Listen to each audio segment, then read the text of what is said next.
நீங்கள் நினைக்கிறது ஒன்று, நடக்கிறது ஒன்றா இருக்கா? அதே நேரம் நம்ம பாட்டுக்கு தனிமையாக இருக்கணும், ஏகாந்தமா அப்படின்றத விரும்புகிறீங்களா? ஒரு திருமணத்துக்கு போகிறீங்க நண்பர் உறவினர்களுக்கு. அப்போ போகும்போது கூட நம்மளுடைய உறவுகளை அந்த டயத்துக்கு போகணும் அப்படின்னு பங்க்சுவாலிட்டியில் நினைக்கக்கூடியவரா? எந்த மனுஷங்க தவற சுட்டி காட்டினா ஒத்துக்கிற போகிறான், அடுத்தவன் மனசு புண்படக்கூடாதுங்க அப்படின்னு மனசுக்குள்ளே வச்சுக்கிற நல்லவரா? நான் மனசுக்குள்ளே எதுவுமே வச்சுக்கிற மாட்டேங்க, முகத்துக்கு நேராக கேட்டுருவேன் அப்படின்னுவரா? சமூகத்தில் நடக்கிற பல அநியாயங்களுக்கு பொங்கி எழுந்து நட்புகள்கிட்டையும் உறவுகள்கிட்டையும் நீங்கள் பேசக்கூடியவரா? சாலை ஓரத்தில் வாழ்கிறவங்களோட வாழ்க்கையை பார்த்து அவன் எவ்வளோ நிம்மதியாக இருக்கான் பாரு அப்படின்னு உங்களுக்கு நினப்பு வந்திருக்கா?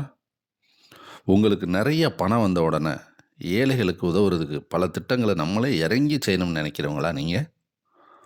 ஒரு நாளில் இன்ஸ்டாகிராம், யூடியூப் ஷார்ட்ஸ் வந்து ஒரு மணி நேரம் மட்டும் பார்க்கக்கூடியவரா?